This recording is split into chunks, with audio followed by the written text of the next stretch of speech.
Assalamualaikum warahmatullahi wabarakatuh. Perkenalkan, nama saya Nur Hikmah, NIM 210820140007. Saya akan mempresentasikan hasil PPT saya yang berjudul Pancasila sebagai dasar nilai pengembangan ilmu. Yang pertama yaitu pengertian Pancasila. Pancasila berasal dari bahasa Sanskerta yaitu kata panca yang mempunyai arti 5 dan sila berarti dasar. Secara harfiah, Pancasila adalah 5 dasar. Pancasila bagi bangsa Indonesia merupakan sebuah dasar negara bangsa Indonesia. Nilai-nilai yang terkandung dalam Pancasila sebenarnya digali dari nilai-nilai kehidupan bangsa Indonesia dalam kehidupan sehari-hari, gagasan mengenai ketuhanan, kemanusiaan, persatuan, demokrasi, dan keadilan yang sudah ada sebelum bangsa Indonesia merdeka. Yang kedua yaitu fungsi Pancasila.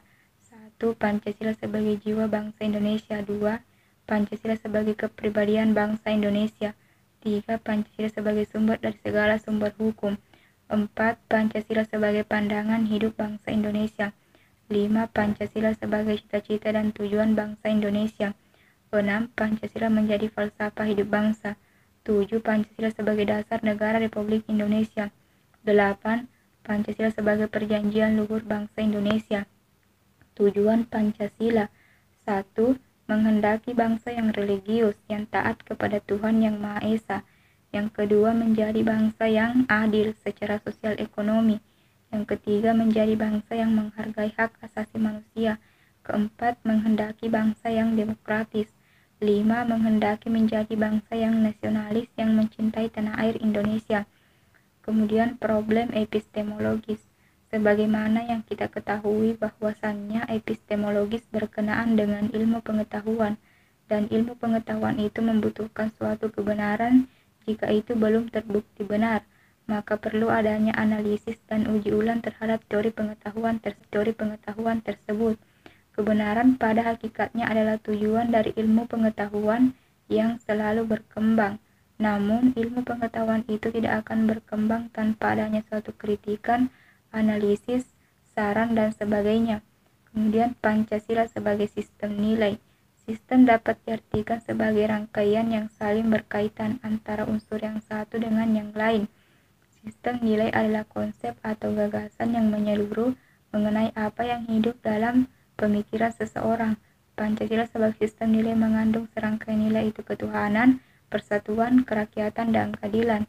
Yang pertama yaitu nilai instrumental. Nilai instrumental merupakan jabaran lebih lanjut dari nilai-nilai dasar ideologi Pancasila, di mana penjabarannya disesuaikan dengan perkembangan zaman. Yang kedua, nilai praktis. Nilai praktis merupakan realisasi nilai-nilai instrumental dalam suatu pengalaman yang bersifat nyata dalam masyarakat, berbangsa, dan bernegara. Kemudian makna Pancasila sebagai paradigma pembangunan nasional. Makna Pancasila sebagai paradigma pembangunan adalah nilai-nilai dasar Pancasila secara normatif yang menjadi kerangka acuan setiap aspek pembangunan nasional di Indonesia. Kemudian adapun berbagai bidang yang menyandang Pancasila sebagai paradigma pembangunan, antara lain 1. Pancasila sebagai paradigma pembangunan bidang ekonomi. 2. Pancasila sebagai paradigma pembangunan politik. 3. Pancasila sebagai paradigma pembangunan hukum. 4. Pancasila sebagai paradigma pembangunan sosial budaya. Permasalahan pengembangan ilmu di Indonesia. Yang pertama yaitu kurangnya ketersediaan dana pendidikan. Biaya untuk membayar properti dan fasilitas seperti buku, alat tulis, seragam, dan transportasi juga termasuk ke dalamnya. Kedua, minimnya bahan belajar mengajar. Permasalahan pendidikan di Indonesia yaitu berikutnya adalah kurangnya bahan belajar mengajar. Demi meningkatkan kualitas belajar, murid sudah sepatutnya memperoleh buku pelajaran atau lembar latihan soal. Ketiga, rendahnya kualitas tenaga pendidik. Kualitas tenaga pendidik yang rendah menjadi salah satu permasalahan pengembangan ilmu di Indonesia. Tidak semua guru mampu mengajar materi yang sesuai dengan kompetensinya masing-masing. Yang keempat, yaitu tidak tersedia fasilitas yang memadai. Terakhir adalah permasalahan pendidikan di Indonesia terkait fasilitas yang dimaksud, mencakup ruang belajar dengan segala isinya, tidak hanya harus lengkap, fasilitas juga harus memadai. Contohnya papan tulis, meja, dan kursi.